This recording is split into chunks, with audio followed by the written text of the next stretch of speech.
سرخط مهمترین خبرها. پس از حادثه های خونین امام علی رحمان به بدخشان سفر می کند. تحقیق پرونده دلیر امام علی به انجام رسیده است و امریکا به اوکراین باز یراق می دهد.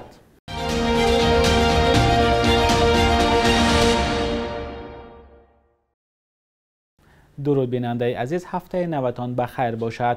برنامه نوید بامدادی است با آخرین خبرهای تاجیکستان و جهان. مقامات ولایت مختار کوهستان بدخشان با سفر امام علی رحمان رئیس جمهوری کشور به این ولایت آمادگی می‌بینند، ولی برخی از ساکنان این ولایت از این سفر خوش نیستند. روز دقیق سفر رحمان به بدخشان معلوم نیست، ولی منابع رده آزادی گفتند که احتمال این سفر اول ماه سپتامبر صورت بگیرد. این سفر اگر صورت بگیرد، آن نخستین سفر امام علی رحمان به بدخشان پس از حادثه های خونین تابستان امسال است. ماه می و ایون امسال در حادثه های خونین بدخشان 10 نفر کشته و صدها نفر بازداشت شد. مقامات آنها را عضو گروه های جنایتی نامیدند، ولی فعالان بدخشان میگویند مقامات افراد بیگناهی که به طور آسایشته اعتراض کرده بودند بیرحمانه کشتند. یک منصبدار بلندپایه یکی از ناحیه‌های ولایت بدخشان که نخواست نامش ذکر شود روز 21 اوگوست در صحبت با رده آزادی گفت از دستگاه اجرایی پرزیدنت برای فراهم ساختن سفر امام علی رحمان دستور گرفتند. او گفت حالا انشاءاتی که امام علی رحمان در ولایت باید باز کند روی خط می شود. یک ساکن ناحیه روشن بدخشان در دوشنبه که تازه از بدخشان برگشته است در صحبت با آزادی گفت که بعد حادثه های ماه می مردم روشن و خاروق چندان روحیه پذیرایی امام علی رحمان را ندارند. به گفته این همصحبت ما در خاروق و روشن قریب یگان نفری نیست که خویشش یا کشته نشده باشد یا بازداشت نگشته باشد. اقرار پرزیدنت امام علی رحمان که گفت آنها با فرمان وی بی‌ضرر گردانده شدند به اهالی تاثیر منفی گذاشته است. منابع رادیوی آزادی میگویند تحقیق پرونده دلیر امام علی روزنامه‌نگار و بلاگر تاجیک به انجام رسیده است. مقامات و هموکیل دفاع به خاطر مخفی بودن پرونده از ارائه جزئیات آن خودداری میکنند، ولی منابع معتمد به آزادی گفتند که تفتیش پرونده دلیر امام علی به انجام رسیده روزهای نزدیک با تصدیق فکر عیبداری به دادگاه ارسال کرده می شود. دلیر امام علی بر اساس 3 اتهام صاحبکاری غیرقانونی، رسانیدن خبری بر دروغ و عضویت در سازمان‌های ممنوع متهم می شود. این بلاگر تنها 2 اتهام اول را قسما قبول کرده است. ماموران دادستانی ناحیه شاه منصور روز 15 ایون امسال دلیر امام علی را بازداشت کردند. چند ساعت بعد عبدالله غربتی همکار دلیر امام علی هم بازداشت شد. این دو روزنامه‌نگار ماه‌های اخیر اساساً درباره مسائل اجتماعی برای یوتیوب گزارش آماده می‌کردند. نوارهای آنها تا میلیون بیننده داشت. بازداشت دلیر امام علی و عبدالله غربتی واکنش‌های زیاد را به میان آورده است. مقامات به دعوت‌ها برای رهایی این دو خبرنگار تا حال پاسخ مثبت ندادند.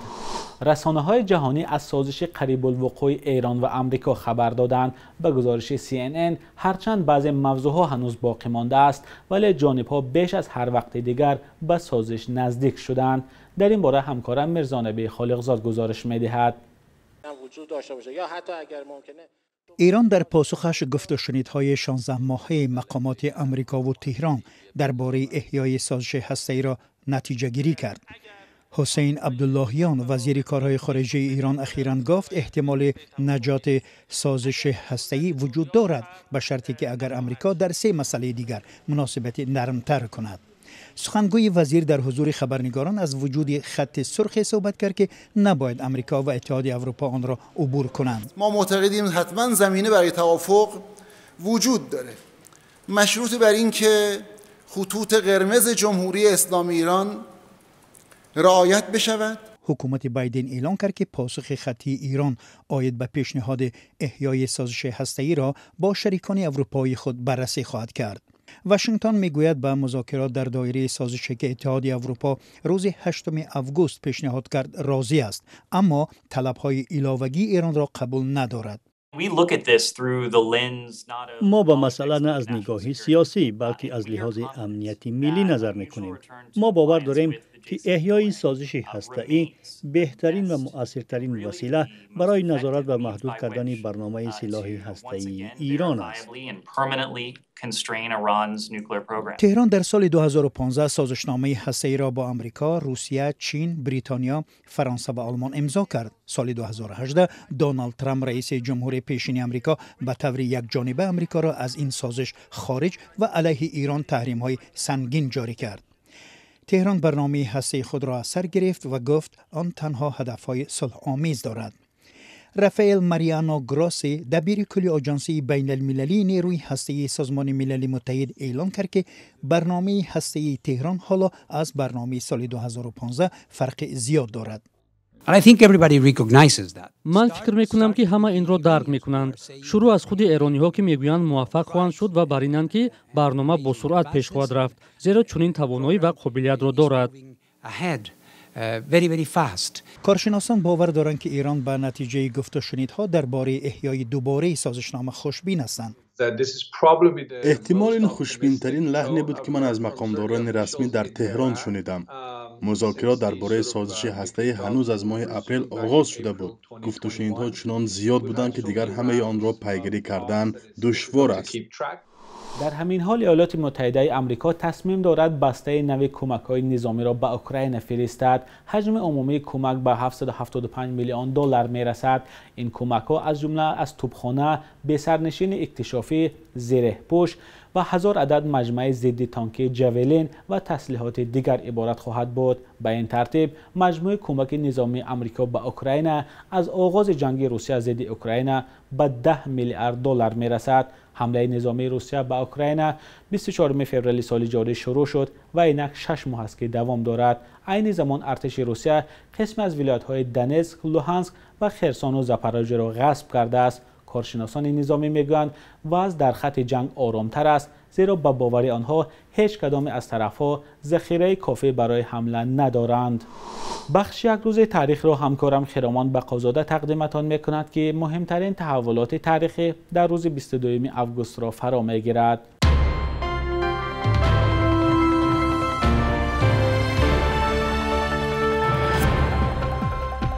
22 август ро Созмони Милали Муттаҳид рӯзи гиромидошти қурбониёни адовати динӣ эълон кардааст. Ин сана ба хотири ёдбуди қурбониёни хушунат ба хотири бовар ва эътиқодҳои мазҳабияшон таъсис додааст, ки ҳамасола дар бисёр кунҷу канори ҷаҳон боиси қатли даҳу нафар мешавад. ҳадаф аз ин сана аз байн бурдани адовату бадбинии миёни гурӯҳҳои мухталифи динӣ ва тарбияи эҳсоси эҳтиром ва таҳаммулпазирӣ ба фарҳангу суннатҳои гурӯҳҳои мухталифи қавмиву мазҳабӣ аст. 22 августи соли 2012 дар шаҳри Хорух яке аз раҳбарони ғайрирасмии вилояти мухтори Кӯҳистони Бадахшон Имомназаров кушта шуд. ҳамлагарони ношинос ба хонаи ӯ 2 норинҷак партофтанд. мақомот гуфтанд Имомназаров низ дар куштори генерал Абдулло Назаров, раиси Кумитаи давлатии амнияти миллии Тоҷикистон дар вилояти Бадахшон даст дорад. худи Имомназаров ин иттиҳомотро рад карда гуфта буд, ки мехоҳад вилояти Бадахшонро як макони ори аз коррупсияву беназмиҳо бинад. моҳи августи соли 2002 дар шаҳри Прага нависанда ва журналисти собиқадори радиои озоди Салими Аюбзод китоби навашро дар бораи таърихи қарни 20 Тоҷикистон аз чоп баровард. ин асар яке аз кӯшишҳои дигар ба бознигарӣ ва бозҷӯиҳо дар таърихи зиёда аз 100 соли тоҷикон аз давраи истилои Русия то истиқлолияти давлатии Тоҷикистон мебошад. муаллиф гуфтааст, бо истифода аз маъхазҳои нодири таърихӣ, назари таърихшиносони шинохта ва суҳбати шоҳидони айнӣ ба хеле аз ногуфтаҳову нимгуфтаҳои таърихи беш аз 100-солаи мардуми тоҷик рӯшанӣ афканд. قرب روبل روسیه و هم دلار آمریکایی نظر به آخر هفته گذشته بی تغییر است. صبح امروز در بانک‌های تجارتی تاجیکستان 1000 روبل روسیه به 168 سامانی برابر است. 100 دلار آمریکایی باشد تا 1020 سامانی عوض کرده می شود. قرب رسمی بانک ملی تاجیکستان برای امروز 22 آگوست چنین است.